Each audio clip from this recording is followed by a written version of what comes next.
աշխարհաքաղաքական կենտրոնների հետ եք տեսնում Հայաստանի սոցիալ-տնտեսական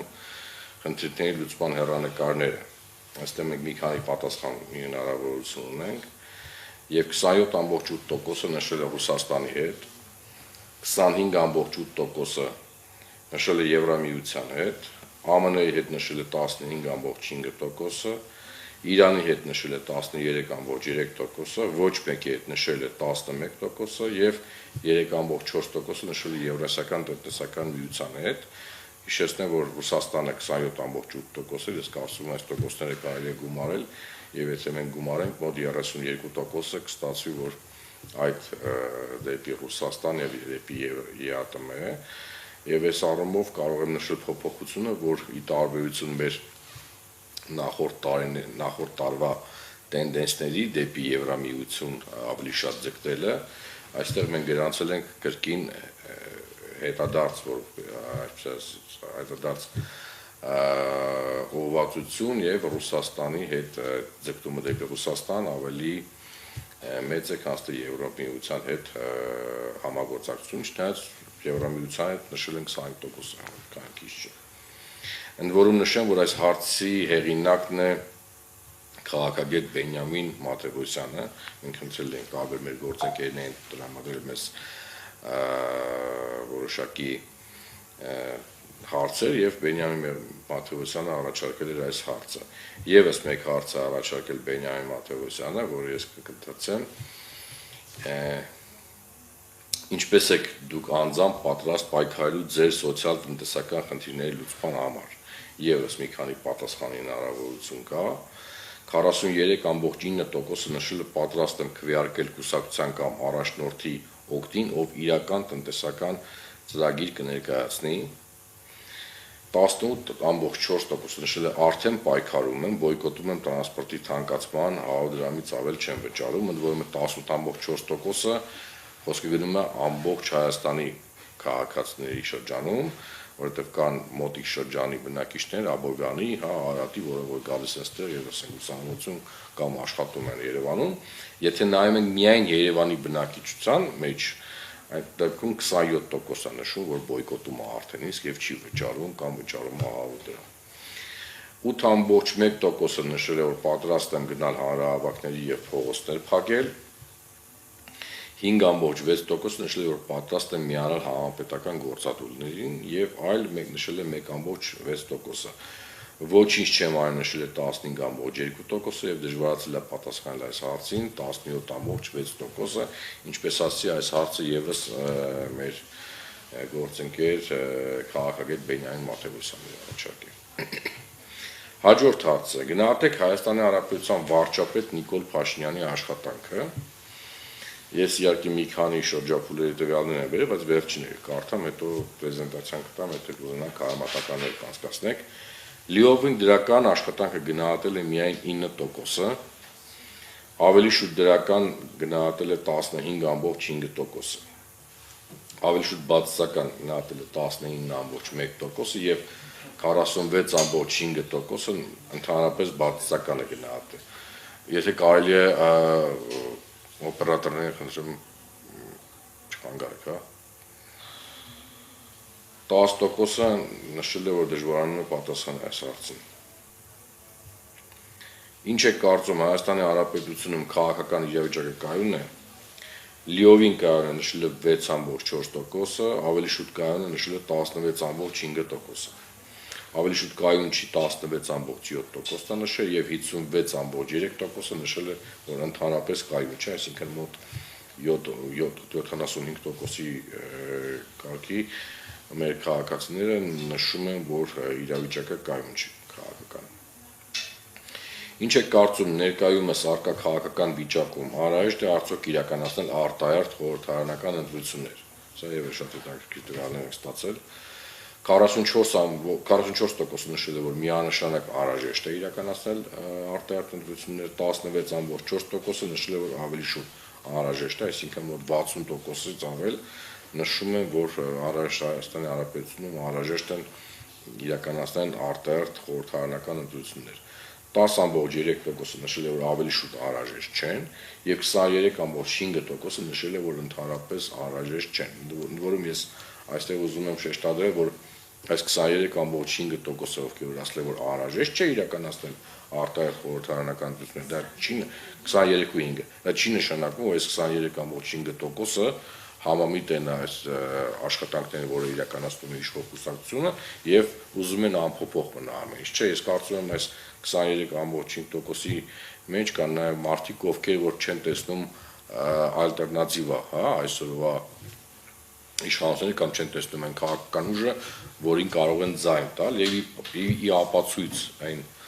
դատողությունների, որը ես ներկայացնում եմ վերջին հարցը, եթե առաջիկա Կիրակի օրը լինեն խորհրդարանական ընտրություններ, որ կուսակցության կամ դաշինքի օգտին կքվեարկեիք։ 11.8%-ը նշել են քաղաքացիական պայմանագիր կուսակցությունը, ես եթե համեմատեմ 1 ամսվա առաջվա մեր ցուցանիշների հետ, գրեթե նույնն է մնացել, ուղղակի 0.5%-ով աճ ա գրանցած, բայց դա շատ չնչին այսպես փոփոխություն է։ Հայաստան դաշինքը նշել է 4.7%-ը, այստեղ եւս փոփոխություն ունենք, սակայն բացասական -1.8% է գրանցել։ Ամենամեծ բացասական ցուցան փոփոխությունը գրանցվել է ԴՕԿ կուսակցությունը 3.5% է գրանցել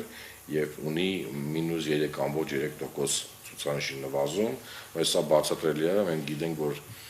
վերջի կարծեմ 3 շաբաթը ԴՕԿ կուսակցության ղեկավարը Վարդան Ղուկասյանը ձերբակալված է եւ այդ եթերները եւ այդ կոմունիկացիան բացակայում է, հետեւաբար այս անկումը ես կարծում եմ որ տրամաբանական է, որ մենք տեսնում ենք եւ քանի որ նաեւ այդ կուսակցությունից միայն Վարդան Ղուկասյանն է խոսում կամ ուժ կոմունիկացիանում, ապա երբ որ սահմանափակված էր չի կարողանում եթեր դուրս գալ եւ չկա կուսակցության անդամներ, ովքեր որ ակտիվ որոշակի քարոզ կանեն կամ կխոսեն իր տեղը, ապա մենք տեսնում ենք այսպիսի անկում, եթե հիշում եք նախորդ մեր պրեզենտացիայի ժամանակ ԴՕԿ կուսակցությունը հունվար ամսին գրանցել էր երկրորդ տեղը եւ առաջ էր անցել Հայաստան դաշինքից, բայց հիմա նորից վերադարձել է երրորդ տեղը եւ գրանցել է 3.5%։ Չորրորդ տեղում մեր մոտ Բարգավաճ Հայաստան կուսակցությունը 2.7%-ով, այստեղ եւս շատ չնչին, բայց կա աճ 0.3%-ով աճ կա։ Պատիվ ունեմ դաշինքը գրանցել է 2.1%, եւս գրանցելով մի փոքր բացասական ցուցանիշ 0.2%։ Եվ ամենամեծ բացասական փոփոխությունը կրել է Հանրապետություն կուսակցությունը, գրանցել է միայն 0.7%,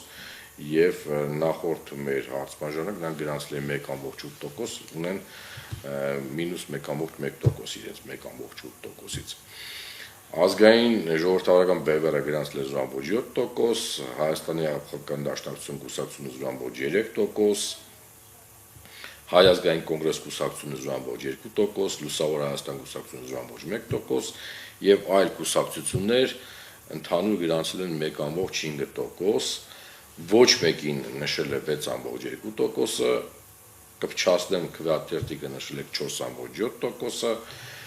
դժվարացել այս հարցին պատասխան 24.6%-ը, հրաժարվել են պատասխանել 4%-ը եւ չեմ մասնակցել ընտրություններին նշել է 32.1%-ը։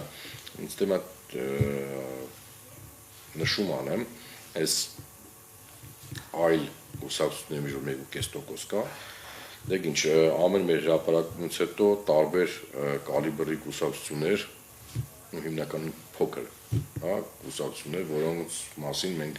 կարող ենք լսել 2 ամիսը մեկ կամ 3 ամիսը մեկ, բայց նրանք ավելի շատ հայտնի են իրենց կուսակցության ղեկավարի դեմքով, ոչ թե որպես կուսակցություն, խոսացող այդ քաղաքական գործչի, բանով, որոշակի պրետենզիաներ են ներկայացնում թե մեդիայով, թե մեր հետ կապվում են, որ ինչու մենք իրենց կուսակցության անունը չենք տալիս։ Եկ ինչ ես չեմ կարող մեկ սլայդի վրա զետեղեմ 104 կուսակցության մասին տեղեկատվություն, ցավոք սրտի ամեն ինչը կա, մենք ունենք, եթե չեմ սխալվում, շուրջ 104 կուսակցություն, եւ քանի որ հարցը բաց է հնչում, մենք չենք ասում այս թվարկված կուսակցություններից որին եք ձայն տալու։ Մենք հարցնում ենք,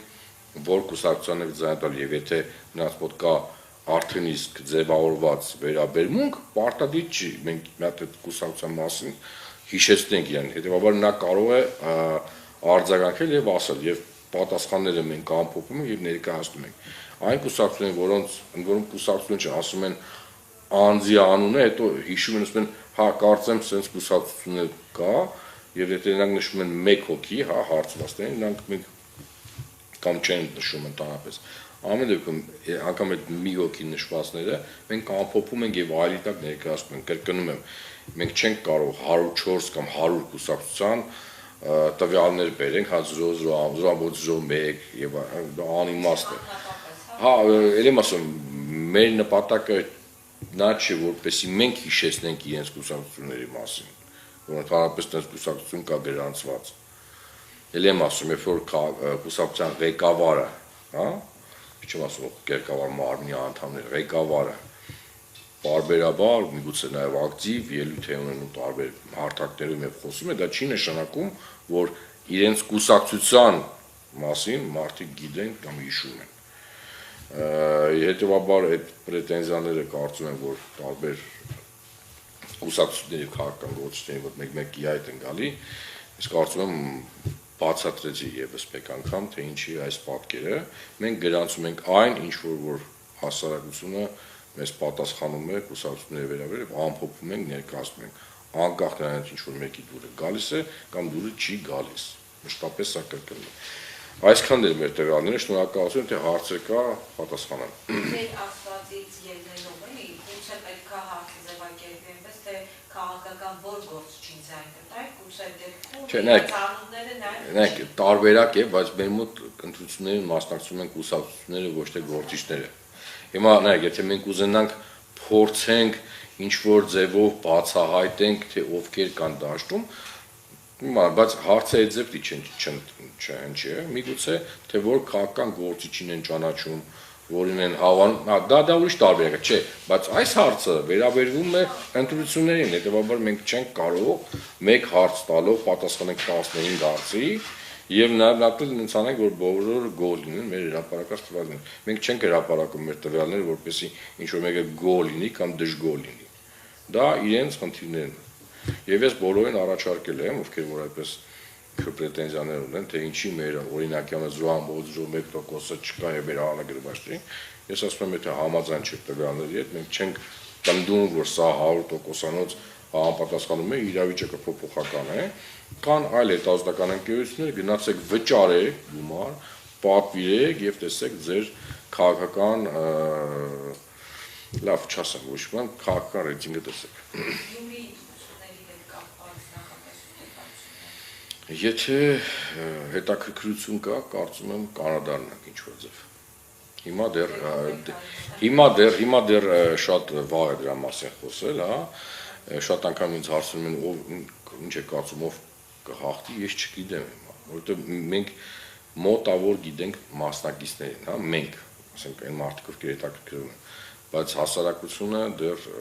լավատեյակ չի դրա մասին, կլինի կենտրոնական ընտրական հանձնաժողովի հայտարարությունը, թե ովքեր են արդեն իսկ գրանցվել, կարծեմ 9 դիմող կուսակցությունը, բայց հայտարարությունը կա կայիկում, թե ովքեր են գրանցվել, որտեղ գործընթաց կա, որ իրենք պետք է նայեն համապատասխանություն այդ փաթեթների ներկայացրած։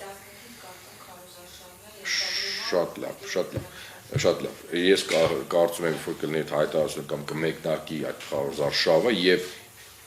մասնակցող կուսակցությունները կամ դաշինքները, չգիտեմ, արդեն իսկ որոշակի աշխատանք կատարեն, կներկայացնեն իրենց ծրագրերը, այդ ժամանակ նոր ռեալ կլինի փորձել մարդկանցից հասկանալ, թե ում ծրագրին են ծանոթացել, որ ծրագիրն է իրենց ավելի ռեալ թվում, հա, որ քաղաքական գործիչները կամ դեմքերը իրենց համար ընդունելի են եւ պատրաստ կլինեն կամ վստահում են իրենք պատրաստ կլինեն այսպես ասած Գյումրի քաղաքի վեր այսպես իրավասությունները փոխանցել նրանց։ Հիմա ժամանակաբրեպ է մեր մասով դրա մասին խոսալ, բոլոր մասնակից քաղաքական կուսակցությունները մաղթում են հաջողություն, թե ինչպես լավ եւ հստակ կարողանան ներկայացնել իրենց ծրագիրը ընտրողներին, մենք կարձանագրենք եւ կներկայացնենք եւ ձեզ կհրավիրենք, որպեսզի